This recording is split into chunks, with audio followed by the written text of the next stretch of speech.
Assalamualaikum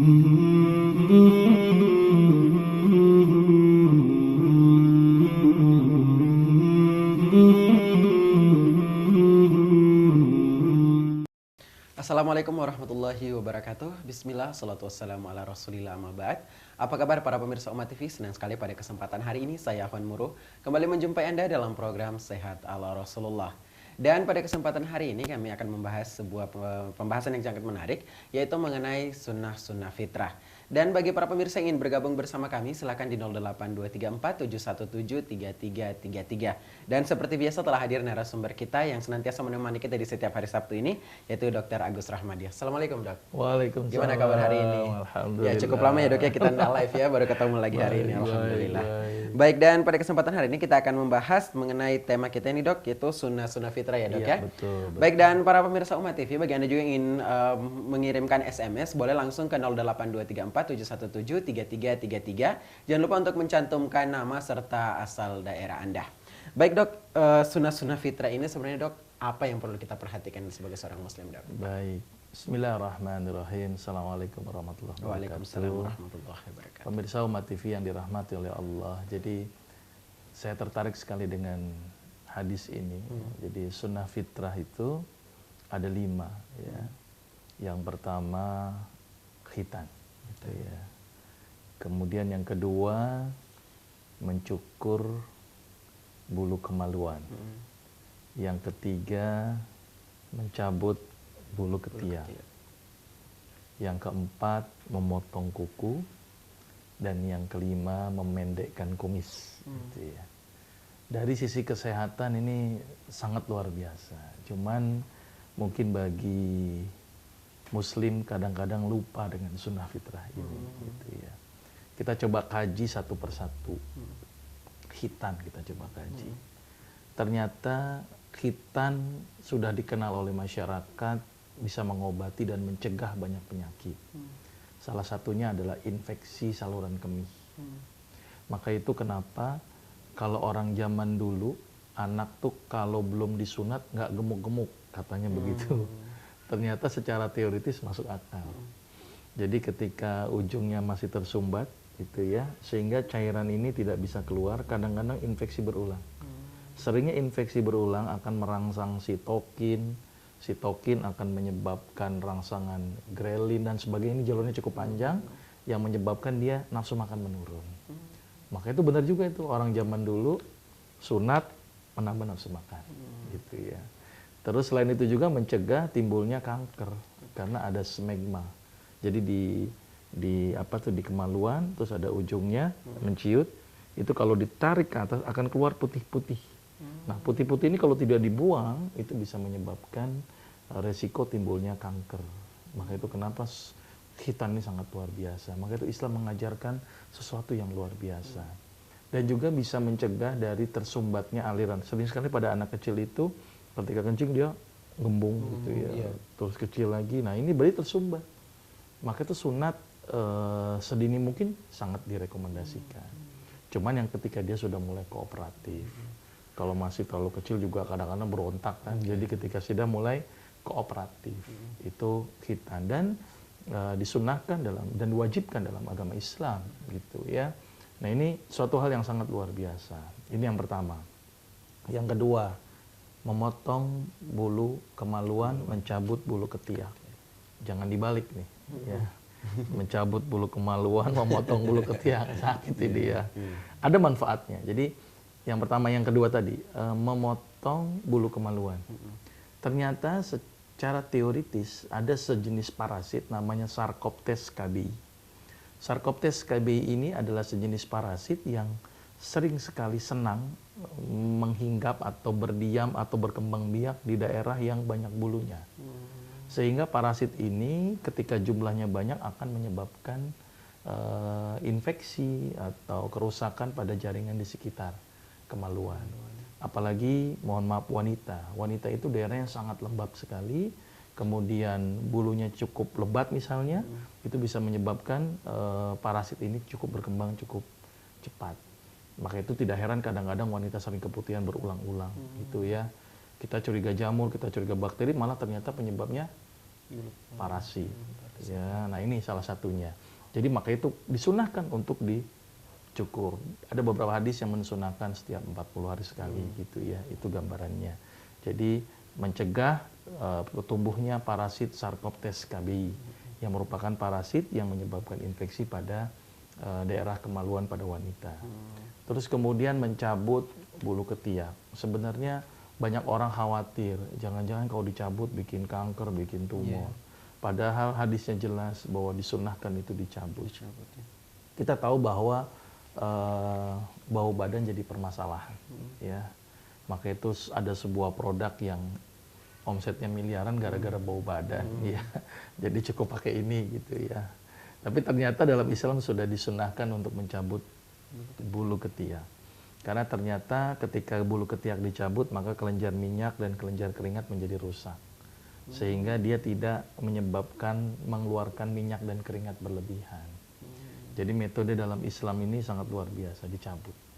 Tapi saya sih rekomendasinya jangan cabut yang sekaligus, kan ada tuh yang ditempel sekaligus gitu ya. Itu malah kurang efektif. Kalau mau cabut tuh nyicil satu-satu gitu ya. Biar sunahnya lama gitu ya. Jadi satu gitu ya. Ini jangan diputar-putar, jangan dipelintir-pelintir gitu ya. Nah, ternyata ini juga mencegah pengeluaran kelenjar minyak dan keringat yang berlebih.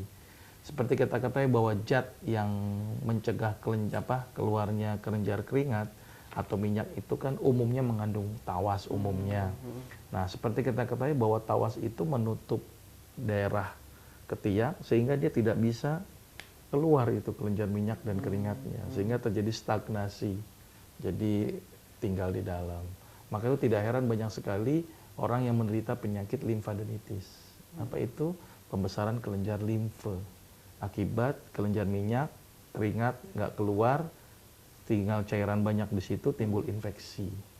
Maka itu sebenarnya ketika bau badan disebabkan karena keringat, janganlah ditutup dengan tawas, karena berisiko bisa menyebabkan stagnasi cairan, sehingga timbul infeksi berulang. Makanya sering sekali orang yang pakai obat-obat tawas tertentu itu bisa menyebabkan limfadenitis berulang, Jadi kayak benjol-benjolan di sini. Maka itu kenapa dalam Islam disunahkan untuk dicabut, ya, sehingga mencegah limfadenitis atau infeksi berulang.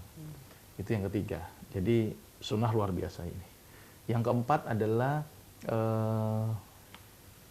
memotong kuku.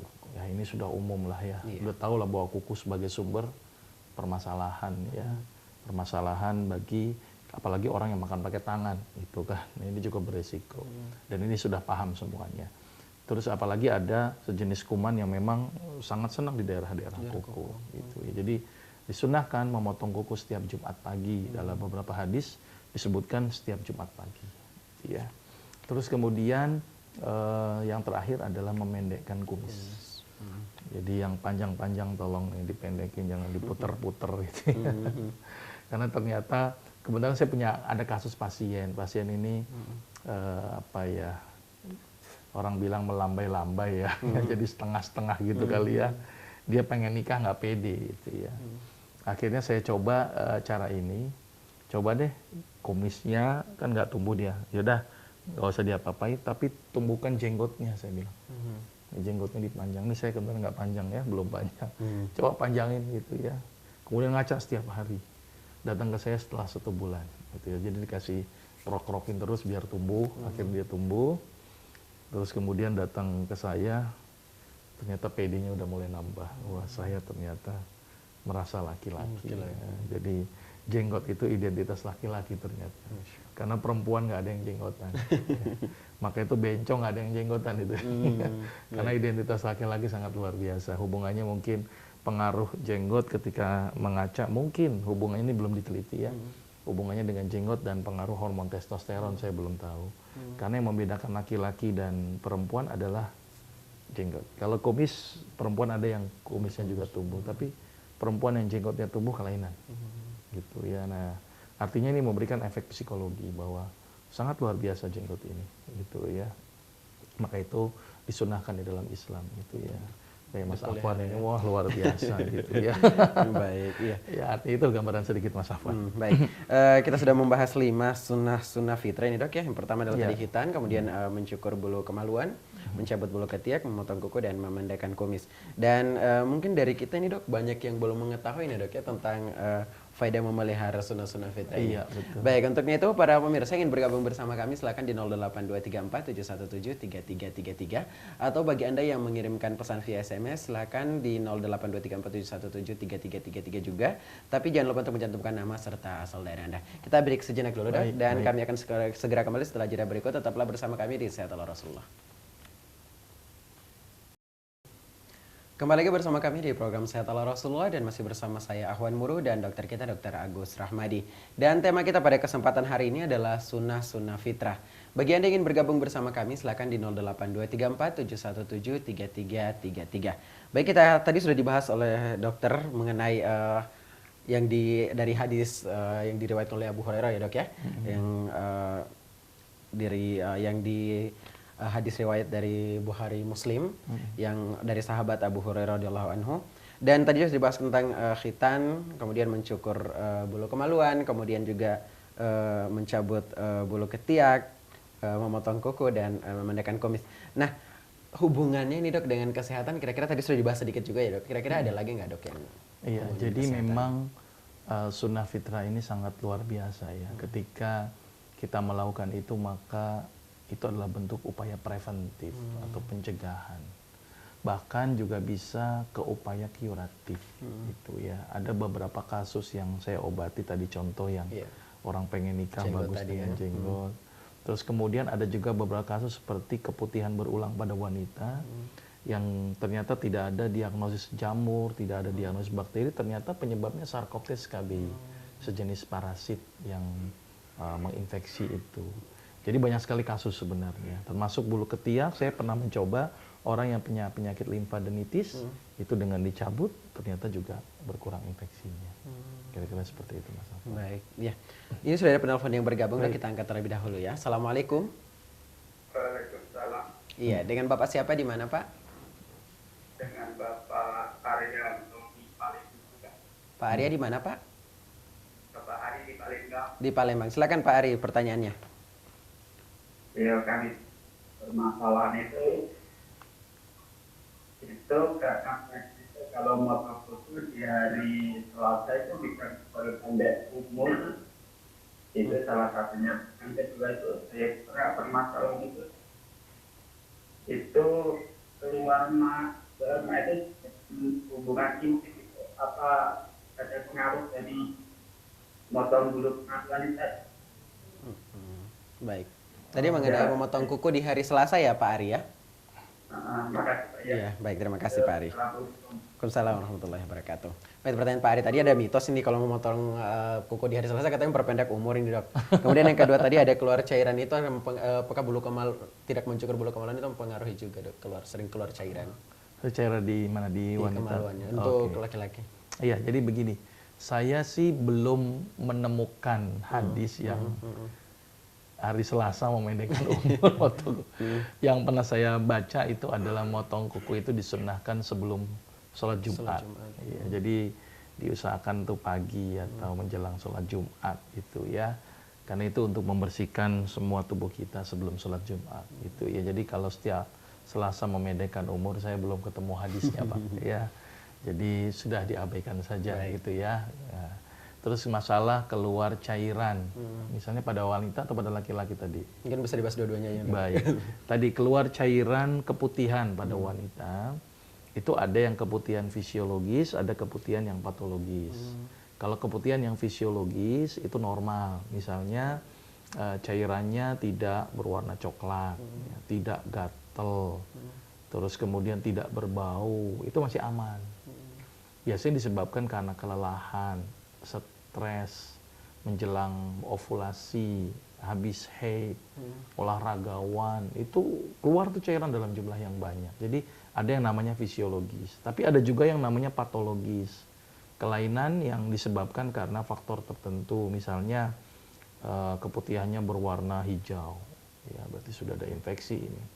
Atau berwarna coklat, sudah campur dengan darah, gitu ya. Ini berarti ada permasalahan. Atau berbau busuk atau berbau amis, itu juga permasalahan. Atau misalnya kuantitinya banyak disertai dengan gatal yang sangat. Nah, ini berarti bisa disebabkan karena bakteri ataupun karena jamur. Jadi dilihat dulu faktor penyebabnya. Tapi artinya dengan mencukur bulu kemaluan menyebabkan organ menjadi bersih. Jadi infeksi jamur, bakteri juga semakin berkurang seiring dengan berkurangnya parasit. Jadi ini bermanfaat sekali buat kesehatan. Kira-kira seperti itu. Baik. Ya. Kalau untuk laki-laki sering enggak ada? Karena laki-laki uretranya panjang, jadi jangan jarang. Oh, jarang. Ya, tapi mungkin bikin gatal-gatal sering. Gitu ya. Tapi tolong dicukur saja buat laki-laki. Baiklah. Ya, ini sudah menelpon kembali, Dok. Kita angkat terlebih dahulu. Assalamualaikum. Waalaikumsalam. Iya, dengan siapa di mana? Dengan Bapak Roni di Lampung. Baik, Pak Roni di Lampung. Silakan pertanyaannya, Pak Roni. Iya, ini mau nanya ini dok. Iya, silakan. Di luar tema. Iya, silakan. Ini kan ada sepupu saya itu kena penyakit kodok racun. Nah, itu untuk pengobatan herbalnya itu apa gitu loh dok? Baik. Sama terapi di bekam itu bisa apa enggak itu dok? Baik. Iya. Itu saja, Pak Roni. Diagnosis medisnya Bapak tahu nggak Pak? Halo Pak? Iya, sudah ada diagnosis medisnya, Pak Roni? Udah, dia hipertiroid 1,9. Oke, Baik. Ya, itu saja Pak Roni. Iya Pak. Baik, terima kasih Pak Roni. Baik. Assalamualaikum. Waalaikumsalam warahmatullahi warahmatullahi wabarakatuh. Iya. Langsung dijawab saja, Dok. Baik, Bagaimana? sebelum melanjutkan nanti pertanyaan ini tadi yang untuk laki-laki ini cukup penting. Karena laki-laki itu letak uretranya jauh gitu ya. Memang kebersihan ini Sarcoptes KB memang tidak merusak, tapi dia juga bisa menyebabkan kondisi sekitar, bisa di testisnya menjadi bermasalah karena akibat parasit tertentu. Jadi boleh jadi aman untuk uretranya, tapi testisnya harus kita pertimbangkan karena kan dia di bawah kulit langsung. Takutnya parasitnya bisa menginfiltrasi atau masuk ke dalam testis, maka itu juga harus dibersihkan. Disunnahkan ya. Ada beberapa hadis yang menyunahkan sekitar 40 hari sekali, kira-kira seperti itu. Nah, baik, ini hipertiroid itu ya. Hipertiroid adalah kondisi di mana kondisi kelenjar di daerah gondok, ya di sini kelenjar gondok, dia memproduksi T3 T4 dalam jumlah yang banyak. Namun TSH menurun. Jadi TSH menurun, TSH itu thyroid stimulating hormone. T3 T4 ini adalah suatu hormon yang fungsinya memacu metabolisme tubuh. Makanya kita timbul semangat dan sebagainya itu gara-gara metabolisme menjadi aktif. Nah, itu berperan dari T3 T4 ya. Bedakan antara hipotiroid. Hipotiroid itu sama-sama benjolan juga, cuman bedanya T3 T4-nya rendah, TSH-nya tinggi. Nah, kalau bicara herbal itu adalah bagaimana konsep pengobatannya itu adalah dengan mengecilkan benjolannya, terus memperbaiki fungsi TSH-nya. TSH-nya baik, misalnya normal, maka diharapkan T3 T4-nya juga baik. Sambil kita juga berpikir bahan baku produksi T3 T4-nya dibatasi. Nah, ini analog untuk berpikir logiknya. Nah, salah satu terapi yang sangat bagus, yang pertama TSH-nya dulu kita kelola. Ternyata TSH ini memang sebagai feedback negatif, ketika T3 T4-nya tinggi, dia akan rendah. Gitu ya. Tapi ketika T3 T4-nya dia rendah, dia akan tinggi. Jadi sebagai umpan feedback. Tapi ternyata TSH itu juga bisa mempengaruhi T3 T4 juga. Maka itu jadi hubungannya positif negatif. Jadi saling mempengaruhi. Maka itu kenapa pentingnya memperbaiki TSH. Apa yang dilakukan? Tahajud. Tahajud itu juga bisa menyeimbangkan TSH. Kemudian puasa. Ketika lapar, TSH terproduksi dalam jumlah yang cukup tinggi. Gitu ya, maka itu diharapkan orang-orang yang hipertiroid malah saya suruh puasa. Terus gimana kan orang hipertiroid kan lapar terus, kurus badan, bergetar dan sebagainya, gitu kan? Itu mekanisme tubuh sebenarnya. Memang harus dicukupi dengan kebutuhan glukosa yang cukup. Tapi TSH-nya juga harus dipenuhi dulu. Nah, jadi coba disuruh puasa, kemudian tahajud. Terus kemudian bahan baku T3 T4-nya kan itu sumber-sumber protein. Umumnya asam amino dari golongan asam amino seperti hewani. Maka itu sebaiknya dibatasi dulu yang hewani. Pilih hewani yang sederhana, misalnya ikan tawar, tapi perbanyak buah dan sayur dulu. Jadi konsepnya dibanyakin ke antioksidan terlebih dahulu. Terus kemudian ketika membicara herbalnya, maka berilah herbal-herbal yang bersifat sitotoksik gitu. Jadi bisa membunuh sel yang berlebihan atau sel yang mengalami pembesaran. Contohnya adalah mahkota dewa, keladi tikus, tapak dara. Ini contoh-contoh tanamannya. Kemudian tingkatkan imunnya supaya bisa membatasi itu. Salah satunya dengan habatus sauda, meniran gitu ya. Terus kemudian perkuat atau cegah atau lingkup dia ini supaya dia tidak bisa tambah membesar dengan memperbanyak jaringan di daerah fibroblasnya seperti jambu biji kelutuk merah. Terus kemudian cangkang dari cangkang dari udang itu ternyata juga cukup bagus. Terus kemudian hambat pertumbuhannya supaya dia tidak makin besar dengan menggunakan benalut. Jadi nanti kita akan bahas bagaimana penanganan secara khusus dan kompleks tentang masalah hipertiroid gitu ya. Karena memang ini butuh waktu khusus nanti. Kira-kira seperti itu. Baik, ya. Jadi untuk masalah hipertiroid tadi nanti kita akan bahas secara khusus lagi, Dok ya. Baik, ini sudah ada penelpon yang bergabung kembali. Assalamualaikum. Waalaikumsalam. Iya, dengan Ibu siapa di mana, Bu? Dengan Ibu Wati di Jawa Tengah. Baik, Ibu Wati Jawa Tengah. Silakan pertanyaannya, Ibu Wati. Assalamualaikum, Dokter. Waalaikumsalam warahmatullahi wabarakatuh. Saya mau tanya bagaimana solusi mengatasi vagina kering pada wanita menopause. Ini kan ini paling awal ya, jadi nggak tahu. Terus ada yang bilang dulu semua pas bulan pakai krim, terus itu apa efek sampingnya? Kalau misalnya harus pakai krim yang aman itu yang jenis apa gitu, Dokter? Ya, baik. Waalaikumsalam warahmatullahi wabarakatuh. Baik, langsung dijawab saja nih, Dok, mungkin. Apa pengaruhnya nih, Dok? Memang pada orang-orang yang menopause itu pasti, mohon maaf, vaginanya akan mengecil, kering, cairannya juga tidak terproduksi. Maka itu langkah pertama, perbanyaklah. Kan apa sih ciri-ciri orang menopause? Hormon estrogen dan progesteronnya sudah berkurang. Otomatis dia akan mempengaruhi semuanya. Maka itu perbanyak hormon estrogen dan progesteron. Salah satunya konsumsi bengkoang gitu ya, itu tinggi estrogen. Kemudian kedelai, biji bunga matahari, kacang polong. Ini adalah contoh-contoh makanan yang mengandung pitoestrogen. Ada juga yang makan yang pitoprogesteron seperti terong bulat, kemudian ubi ungu. Itu diperbanyak dulu, Bu. Jadi tujuannya biar asupan estrogennya cukup, walaupun tidak sekuat estrogen yang dihasilkan oleh tubuh. Terus kemudian masalah misalnya sering kering, memang harus sering diberi basah ya, diberi supaya dia tidak kering.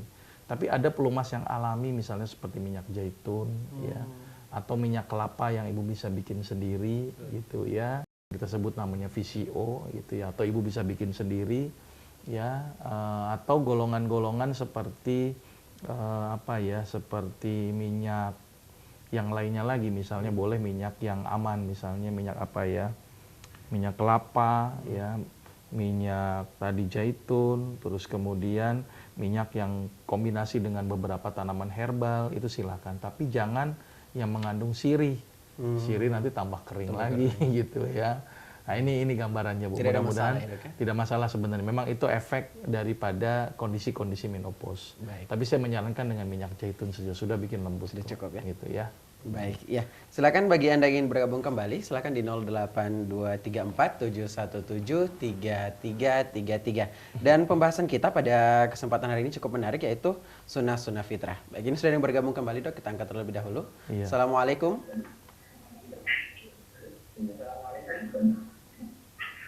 Assalamualaikum. Halo. Assalamualaikum.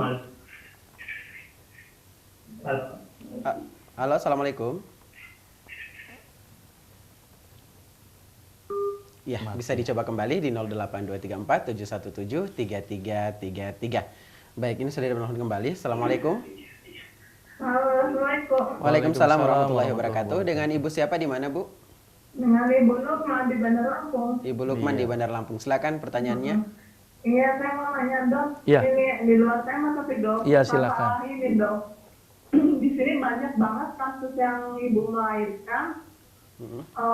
Susah gitu loh, Dok, melahirkannya. Ada yang keteban sudah duluan atau keluarnya susah ini. Itu banyak banget di sini, Dok. Bahkan sampai ada yang ibu anaknya yang meninggal gitu dok. Iya, baik. Nah itu gimana sih dok cara mengatasinya biar kita nggak sampai kayak gitu? Kebetulan kan saya lagi hamil gitu dok. Iya, iya, iya, baik, baik. Baik. Itu saja Terus pertanyaannya. yang kedua ini dok, Mm-mm. kalau misalnya dari usia kehamilan muda sampai sekarang kan 5 bulan dok, Mm-mm. itu berasa gatel gitu, kayak keputihan gatel gitu dok. Cuma dia biasa aja nggak bau itu.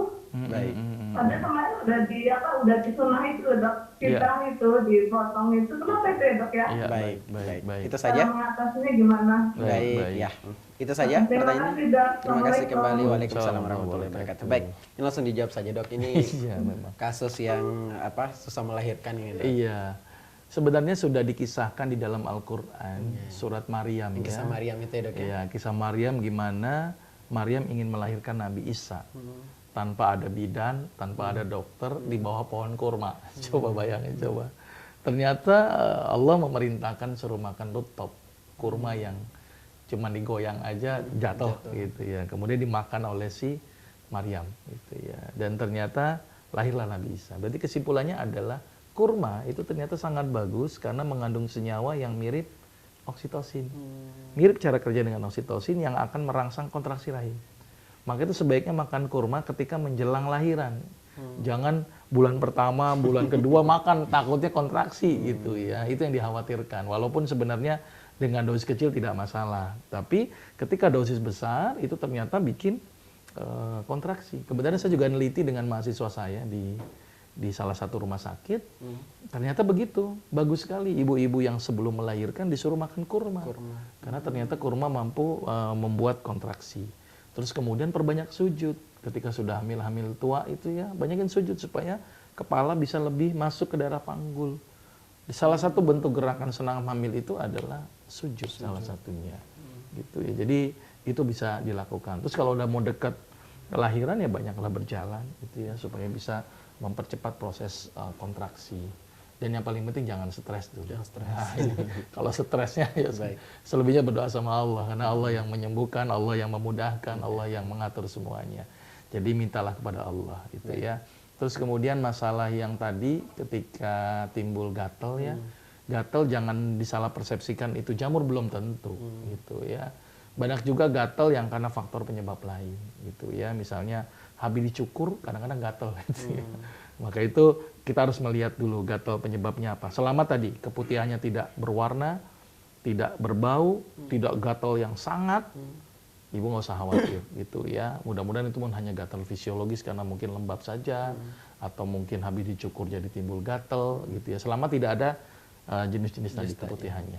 Kira-kira seperti itu. Baik dok, ya terima kasih atas jawabannya dok. Kita angkat penelpon terakhir untuk segmen ini. Assalamualaikum.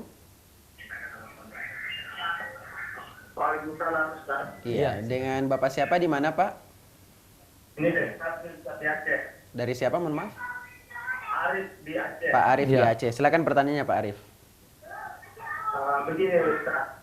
Iya, silakan. Kadang kita laki-laki Ustaz kan ketika PAB gitu, ada keluar cairan gitu Ustaz. Itu bagaimana cara mengobatinya Ustaz?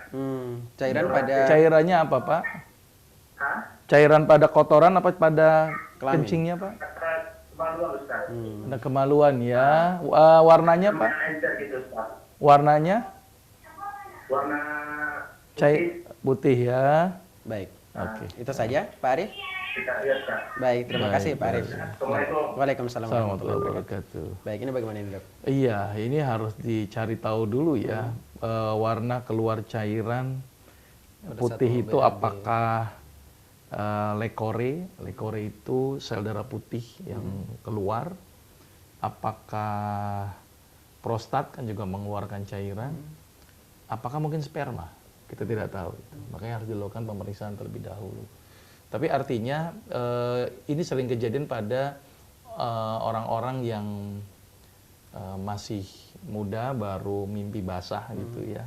Kan sering tuh mimpi basah terus kemudian keluar cairan. Atau bisa jadi hasrat tinggi tapi tidak disalurkan, itu juga bisa mengeluarkan cairan. Saya tidak tahu beliau umur berapa, tadi coba nggak saya tanya. Kalau belum masih muda ya saya menyarankan untuk menikah saja gitu ya. Biar ada penyalurannya. Baik. Tapi itu kalau kondisi yang tadi. Tapi bisa jadi itu ada permasalahan tadi lekore. Lekore itu sel darah putih yang keluar. Berarti ada peradangan atau ada infeksi di situ. Jadi saran saya mungkin ambil cairannya dibawa ke lab untuk dianalisis apakah ini jenis cairan apa gitu ya untuk memastikan. Baik. Ya, selama dia bukan cairan kencing berarti kita harus berpikir aspek-aspek tadi gitu ya. Gitu kira-kira. Terima kasih dok atas jawabannya. Jadi harus dilakukan pemeriksaan laboratorium Iya, ya dok ya betul. untuk memastikan cairan apa tadi. Baik dok, kita harus jeda sejenak dan para pemirsa kami memiliki satu segmen lagi bagi Anda yang ingin bergabung bersama kami. Silakan di 08234 717 3333. Kami akan segera kembali setelah jeda berikut. Tetaplah bersama kami di Sehat ala Rasulullah. Terima kasih Anda masih bersama kami di program Sehat ala Rasulullah dan masih bersama saya Ahwan Muru dan narasumber kita Dr. Agus Rahmadi. Dan tema kita pada kesempatan hari ini adalah sunnah-sunnah fitrah. Baik dok, ini ada penelpon dulu, kita angkat dulu ya dok ya untuk Ya, menanyakan pertanyaannya. Assalamualaikum. Waalaikumsalam. Iya, dengan ibu siapa di mana bu? Ibu di Gerakan, Ibu siapa, mohon maaf? Ibu Tanah Ya, di mana ibu? di Tangerang. Ya, silakan pertanyaannya ibu. Tangerang. Ini mau yang suka alergi katanya Alergi ya ibu ya? alergi ikan. Baik. Ini makanan Alergi makanan. Makanan apa saja? Makanan apa saja contohnya bu? kenapa? Makanan apa saja contohnya yang membuat alergi? Udang Udang. Baik. dan lauk Ikan laut. Baik. Itu saja bu. karena kita bikin alergi ikan. Baik. Baik, itu saja pertanyaannya. Alergi ya. Ya, bisa. Baik. Baik, terima kasih. Assalamualaikum. Waalaikumsalam warahmatullahi wabarakatuh. Ini alergi makanan ini dok. Iya. Jadi untuk masalah alergi ini berarti imunnya yang reaktif gitu ya. Langkah pertama adalah hindarkan dulu, hindari dulu. Baik. Setelah dihindari, lakukan proses yang namanya sensitisasi. Apa itu sensitisasi? Dilatih dikit demi sedikit gitu ya. Misal anak ibu alergi udang gitu ya. Maka minggu pertama coba 1 udang dulu. Gitu ya. Kalau masih alergi juga separuh lah udang. Masih alergi juga ekornya aja dimakan deh, misalnya begitu. Seminggu 1 udang. Kalau nggak alergi naikin minggu kedua 2 udang. Minggu ketiga naikin 3 udang sampai maksimal. Itu namanya sensitisasi. Berarti dilatih imun kita supaya tidak reaktif. Itu langkah pertama. Yang kedua, berikan tanaman-tanaman yang sifatnya imunomodulating atau suppressing. Contohnya adalah habatus sauda. Ini sunnah Rasul ya yang mengkonsumsi habatus sauda. Kemudian daun pepaya. Ternyata daun pepaya itu bersifat imunosuppressing. Gitu ya. Jadi ini aspek yang kedua. Aspek yang ketiga, biasanya yang bikin kita gatel, bentol-bentol itu karena kandungan histamin yang tinggi. Ternyata histamin bisa direduksi dengan konsep hangat. Jadi mandi hangat, berjemur hangat, minum hangat. Bahkan orang zaman dulu kalau alergi bata merah, taruh penggorengan. Habis taruh penggorengan, ditaruh kain, tempel-tempelin. Nah, tapi artinya sesuatu yang hangat. Hangat-hangat Gitu ya. Karena ternyata hangat ini mampu mereduksi histamin. Gitu ya. Itu konsep pengobatan alergi. Tapi sementara pilihlah makanan-makanan itu dilatih. Tapi untuk sementara waktu dihindari dulu terlebih dahulu sampai itunya hilang, apa alerginya hilang, baru dilatih dikit demi sedikit. Nah itu gambarannya. Jadi faktor kebiasaan tadi dibiasakan terus ya Iya, dok ya? tapi dikit demi sedikit Dikit dengan sedikit. dosis terkecil. Kira-kira seperti itu Mas Afan. Baik dok, ya ini kita bahas untuk SMS dulu ya dok Iya, ya. baik. Tadi kita sudah telepon. Baik, ini pertanyaan dari Erna di Magetan. Kalau bulu ketiak dicukur nggak dicabut, bagaimana menurut kesehatan ini dok? Soalnya kalau dicabut sakit ini dok. Ini bagaimana ini dok? Iya memang sakit ya, bekam juga sakit Iya, ya. baik. Konsep sakitnya kan tidak terlalu sakit ya. Jadi bulu ketiak ini memang ada anggapan kalau dicabut apa nggak jadi memicu tumor dan sebagainya. Iya. Tapi saya memikir sami'na wa ta'na dulu lah ya, walaupun penelitian ini belum banyak dilakukan. Tapi ternyata mencabut bulu ketiak itu akan mengurangi produksi kelenjar minyak dan produksi kelenjar keringat.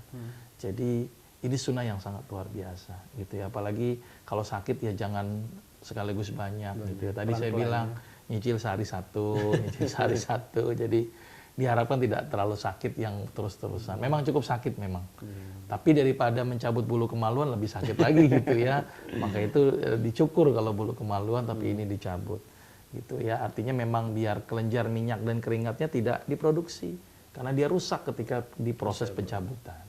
Seperti itu Mas Afwan. Baik dok, ya. Jadi tetap harus dicabut ya dok Cabut ya? saja, dicabut. Walaupun sakit, Walaupun tapi sakit. ya pelan-pelan, ambil ancang-ancang, pegang yang kuat dan cepat gitu ya, supaya nggak sakit. Baik dok, ini selanjutnya pertanyaan dari Nur di Medan. Ini apakah mencukur bulu kemaluan ini hanya dikhususkan untuk laki-laki saja dok atau wanita juga? Berlaku umum lah, gitu ya, berlaku umum, gitu ya. Termasuk sunnah pun juga berlaku umum. Cuman kalau pada laki-laki wajib, kalau pada wanita sunnah, gitu ya. Kalau memendekkan kumis kan tidak pada wanita ya. Baik. Artinya ini berlaku umum. Jadi mencukur bulu kemaluan ini tadi saya sudah cerita direkomendasikan buat wanita dan direkomendasikan juga buat pria, apalagi buat wanita. Jadi saya menyarankan itu harus dicukur bersih gitu ya. Jadi kalau bisa nggak usah ada bulu-bulunya lah gitu ya, karena memang itu tempat yang sangat lembab. Ya, udah lembab, Sarkoptes KB juga senang di situ. Jadi mendingan dihindarkan, saya dihilangkan saja. Gitu ya. Baik, laki-laki maupun perempuan ya dok Ya, ya? baik. Ya. Baik dok. Iya, ini pertanyaan selanjutnya dari Ibu Aisyah di Cilegon. Dok, sepupu saya remaja perempuan punya keluhan bau badan atau keringat. Kira-kira ada nggak obat herbalnya? Baik. Katanya bisa dioperasi dok. Ini gimana dok? Apa yang dioperasi? Katanya untuk menghilangkan bau badan itu ada Itu juga tadi yang menyarankan untuk ya, operasi. merusak kelenjar minyak dan keringatnya dirusak. Jadi yang menghasilkan bau badan itu kan ketiak. Ketiak yang walaupun ada juga yang lainnya ya. Nah, beberapa kelenjar di ketiak dirusak. Nah, ternyata proses rusak itu yang paling alami ya dicabutin. Nah, itu yang paling sederhana sebenarnya. Itu cara yang paling alami. Tapi artinya jenis makanan yang mempengaruhi juga bau badan. Kalau makanannya daging mulu pasti nggak enak baunya. Tapi kalau banyak makan sayur, banyak makan buah, apalagi makan kemangi, namanya juga kemangi, jadi wangi gitu diharapkan ya. Jadi seperti itu. Jadi targetnya adalah makanannya. Coba banyakin makan buah, makan sayur. Yang pasti harus mandi juga gitu ya. Yang makan buah, makan sayur tapi nggak mandi juga bermasalah. Sama aja, Dok, kan. Artinya juga kebersihan lah ya. Ketika keringat langsung dielap, kemudian ganti baju gitu ya untuk menjaga kebersihan. Mandi juga harus lebih bersih lagi karena ada juga orang mandi yang sembarangan gitu ya. Sambil dicabutin bulu ketiak. Kalaupun dioperasi terlalu beresiko dan terlalu invasif ya. Jadi pilihlah cara-cara alami saja. Jadi nggak usah operasi, diperbaiki dengan pola makan dan pola hidupnya dulu aja. Baru ditambahkan dengan dicabutin itu bulunya. Jadi operasi itu untuk merusak kelenjar Iya, itu ya? biasanya Dok? begitu. Ya di laser orang bilang ya. Jadi kelenjar keringatnya dimatiin. Tapi itu juga merusak ya. Mendingan cabutin aja bulunya. Ya. Baik dok, ini pertanyaan selanjutnya datang dari Hermawan di Banjarnegara. Dok, zaman dulu itu orang melahirkan tidak ada yang sesar dok, tapi sekarang kok banyak yang sesar, ini penyebabnya apa nih kira-kira dok? Nah ini jadi bisa disebabkan karena pola hidupnya gitu ya. Apalagi orang zaman sekarang malas jalan. Ya. Orang zaman dulu itu rajin-rajin, walaupun hamil itu ya nyuci, ya ke kali itu ya, kadang-kadang juga macul. Orang sekarang hamil manja banget kan gitu kan. Naik apa-apa jadi gimana hati-hati gitu. Jadi kemanjaan ini yang menyebabkan kekuatan kontraksi rahim yang bermasalah. Ditambah lagi jenis makanan yang sekarang begitu kompleksnya ya, dengan penyedapnya, pengawetnya, pewarnanya, itu juga akan mempengaruhi kondisi rahim gitu ya. Belum lagi hormonal, makanan hormon yang disuntik-suntik ya, seperti ayam dan telur yang disuntik itu cukup mempengaruhi sekali kondisi rahim. Tambah lagi mungkin orang zaman dulu mungkin pola hidup dan pikirannya juga nggak sesetres zaman sekarang. Ya, lahiran udah stres dulu, nih operasi biayanya berapa gitu. Orang zaman dulu nggak pernah mikirin operasi karena dia sudah lancar lagi gitu ya. Apalagi zaman Rasul kan, keingatan pada Allah begitu luar biasa. Sampai bilang ini jihadnya ibu mau melahirkan, semangatnya luar biasa. Kalau sekarang ibu nggak mikirin jihad ini, mikirin biaya rumah sakit. Nah, ini kondisi-kondisi ini yang menyebabkan kenapa lahiran jadi banyak disesar. Ya ditambah lagi juga ya khawatir juga kondisi-kondisi yang memang emergensi, memang dibutuhkan emergensi gitu ya. Jadi memang perubahan perilaku ini yang harus dirubah. Dimulai dari diri kita gitu ya, dimulai dari lingkungan juga mempengaruhi gitu ya. Dan juga kondisi ekonomi itu juga mempengaruhi gitu ya. Karena memang jalan praktisnya sesar memang, tapi dicobalah dengan cara-cara yang sederhana dulu, termasuk dengan makan kurma. Karena mengandung senyawa oksitosin tadi. Kira-kira begitu. Baik dok, kita ambil pertanyaan terakhir ini dok, Ya. datang dari hamba Allah. Ini bagaimana dok perawatan kulit wajah untuk wanita usia 45 biar kulitnya cerah, kencang? Ya. Oke, yang pertama seringnya berwudu. Berwudu itu sangat luar biasa karena kulit itu butuh cairan, ya. Jadi banyakin berwudu. Kalaupun misalnya memakai tambahan misalnya untuk masker atau untuk apa, saya menyarankan madu. Karena madu itu merangsang reepitelisasi jaringan. Kalaupun ditambahkan dengan makanan atau sesuatu yang menambah lentur, banyaklah mengandung hormon estrogen. Estrogen itu yang seperti saya tadi bilang, bengkoang, biji bunga matahari, kacang polong, kedelai gitu ya. Terus kemudian perbanyak antioksidan, ya, perbanyak makan buah, perbanyak makan sayur gitu ya. Dan yang paling penting tadi jangan stres, banyak senyum. Ternyata rahasia awet muda itu senyum yang banyak. Rahasia awet tua cemberut yang banyak gitu ya. Jadi harus ada aspek senyumnya juga. Ternyata orang yang banyak senyum itu mencegah facelift. Jadi ini, kalau istilah orang bilang facelift ya, dinaik itu dengan memperbanyak senyum. Gitu ya. Ingat bahwa kebaikan hati nanti akan mencerminkan kepada kondisi fisik visualnya. Jadi hati juga dibenahi. Ya, bagaimana Rasulullah itu wajahnya bersinar karena hatinya yang bersih. Itu salah satunya itu. Jadi mudah-mudahan usia 40 tambah iman dulu nih ya. Nanti wajahnya juga akan baik, insyaallah. Baik dok, ini akhir kebersamaan kita dok. Sebagai kesimpulan dari sunnah-sunnah fitrah kita kali ini apa dok? Baik, jadi apa yang dikatakan Allah dan Rasulnya itu adalah sesuatu yang hak. Kita tidak usah ragu dalam menjalankan sunnah. Ya. Karena walaupun sunnah ini belum banyak penelitian, belum banyak evidence base, tapi apa-apa yang datangnya dari Allah dan Rasulnya adalah suatu kebenaran yang mutlak dan hak. Penelitian itu sifatnya relatif. Boleh jadi sekarang benar, boleh jadi besok menjadi salah. Teori Allah dan Rasulnya adalah teori yang mutlak. Maka itu sunnah fitrah ini sangat-sangat direkomendasikan. Karena menjaga kesehatan sekali itu. Khitan, mencukur bulu kemaluan, mencukur bulu ketiak, mencukur kuku, ya. Kemudian memendekkan kumis. Ini juga luar biasa. Jadi saya menyarankan jalankanlah sunnah ini, ya, rutinkan sunnah ini, insya Allah kesehatan kita menjadi lebih terjaga. Salah satu bagian dari konsep kesehatan. Mudah-mudahan ini bisa bermanfaat buat pemirsa Umat TV. Baik. Terima kasih dok atas semua penjelasannya dan waktunya untuk kesempatan hari ini. Dan kepada para pemirsa Umat TV kami ucapkan juga syukuran jazakumullah khair atas partisipasi Anda semuanya. Mohon maaf jika masih ada pertanyaan yang belum bisa terjawab. Insya Allah kita akan jawab pada pertemuan-pertemuan selanjutnya. Seluruh kru yang bertugas pada kesempatan hari ini mengucapkan terima kasih atas perhatian Anda. Subhanakallahumma bihamdik asyhadu an la ilaha illa anta astaghfiruka wa atubu ilaik. Wassalamualaikum warahmatullahi wabarakatuh. Waalaikumsalam. Terima kasih.